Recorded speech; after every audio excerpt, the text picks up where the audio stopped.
So to have a great game here tonight against the Tigers. Coach Arvin Bonleon also experimenting with a different unit to start this game. It's a slow start to this season. Began with a 1-5 record as we see Perumingan able to score. Gat din nung simula, pero neto unti-unti they have racked up those wins, especially with the brand new coaching staff. Comboy knocking down a free.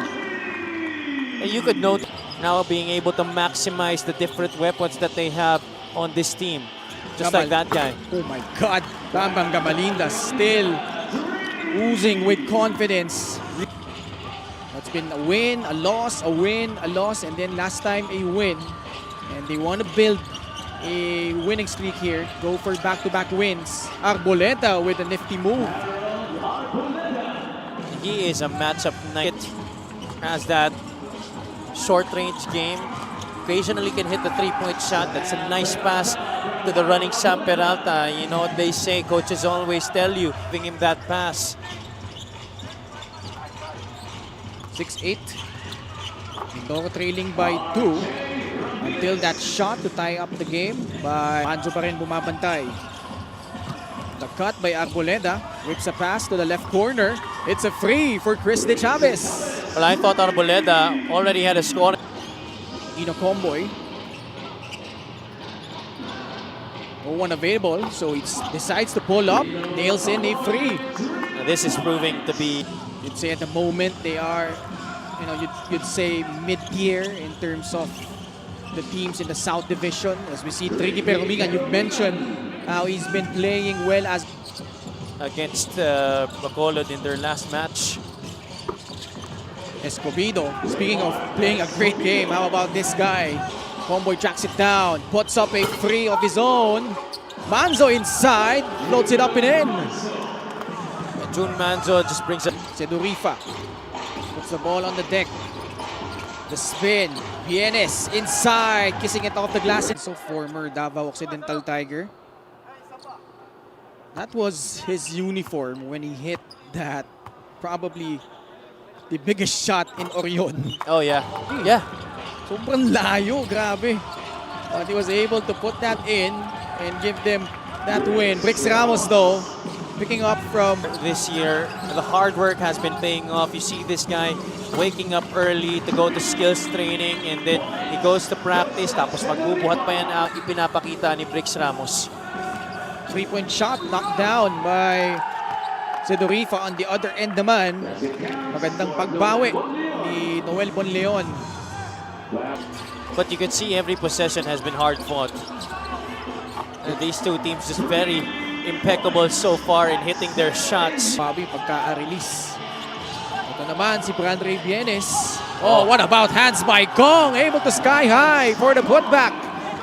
Tower. Mindoro has the tools to get a win against all of those squads. And on paper, Ken, they're one of the strongest teams here in the league this season in terms of talent. I was talking to Kim earlier. He said, you know, this might be just a short stint. Who knows? Kasi baka daw next year maglaro ulit siya dito. These two teams are at the bottom half in the fast break points department. Davao is at 12.8 fast break points per game. But here, dito sa... Out of control, turnover. Sedurifa lays it up and in for their first double-digit lead. What a run here by Kong. Ken Bono. Oh, picture perfect shot right there by the former UAP MVP. And he's still actually on the offensive side of the floor. How about the block there by Kong? Leads to this free by Joseph Sedurifa. And you know, everybody on the bench having a very light atmosphere. Everybody's encouraging everybody on the floor. So you see how they're celebrating each basket. Check that, actually 16 unanswered points by the Tamaraws until that basket by Gian Abrigo. A quick timeout requested here by Coach Benji. Almost lost it. Terzo is open for free. Good. One of the rare times. Now it's Sedurifa. eye to eye with Joseph Terzo. Pull up by Joseph. Automatic. Picking up from where he left off in that. Val Chauca and TH Tumalip. I don't think TH Tumalip is in the lineup for this game, but Val Chauca is in uniform. Joseph again. He's been heating up here in the second quarter. This Mindoro Tamaraws in that game against Marikina. Chris De Chavez knocks down that mid-range jumper. Tatakbo dito ang Mindoro. Natada passing it to Bam Bam Gamalinda for the deuce. He set that one up beautifully. Baited for them. And the one game that caught really our attention as we see Peralta score underneath. Of the highest scoring teams in the league. De Chavez with his second free. Another timeout requested by Mindoro with 32 seconds remaining. Thought about it. Natada on the left side. Now it's Sedorifa popping out on the left. That's a long two-pointer for Joseph Sedorifa. Beautifully. With Dino Comboy, June Manzo, Bam Bam Gamalinda, Jonas Timayan, and RJ Ramirez. Oh, great backdoor. That was Ino Comboy. Split action for Mindoro. Lack of execution has really been hurting the Tigers in this game. Salubre able to score a rare transition point para sa Davao. Conditioners na libre sa ilalim si Harold Arboleda. That's the rare occasion of miscommunication. 20, but still a long way to go. But Ino Comboy nails a free. He's now in double figures as well for in the game. Terzo inside. The pass to Abrigo. Just as I was talking about how the help side defense has been impeccable that last time, again leaving a guy near the basket in Gian Abrigo. But the Tigers defensively. Arboleda onto the front court. The pass inside, Abrigo again. 6 points for Gian. Manzo. Now it's RJ's turn to jack up a free.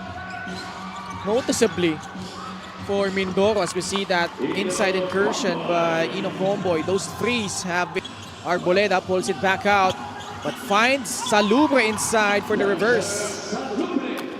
Salubre had a... Medyo magulo pa yung opensa nila. Everyone needs to have decisiveness on that area. While for defense, definitely hindi siya satisfied saying wala akong nakitang sense of urge. Assurance at the half mula kay Coach Arvin and his players that it's okay, first half is done. They just need to bring double effort from here on out. Gentlemen. It goes back no to Sid's report about Coach Arvin mentioning yung mabagal na response nitong Davao. So see that free fall in for Raymond Escobedo. DH, the drive, that's his offhand, that floater from Tumalip. Brix Ramos, great save, but to the wrong guy. It leads to this basket by Ray Bienes. Mindoro just pushing on. Point attempt by Inigo. Outlet. Alano, maniniguro na dito. Lead down to 7. This is a great pass. Inigo, pull up, automatic. Once again, in respectively.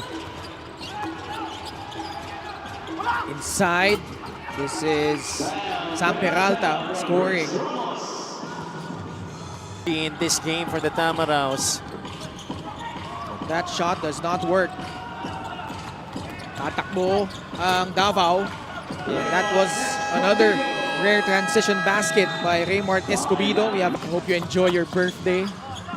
This is Perumingan who fires and scores from downtown.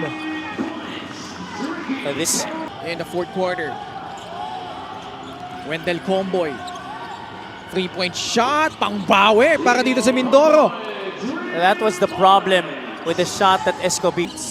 And then they hit the century mark in that victory over Bacolod. Here, they're on pace again to hit 90 or 100 points. So nakikita mo, no, at least on the offensive side of the floor, nandun yung impact na meron, no, dito sa bagong schemes na ginagawa nila, Abby.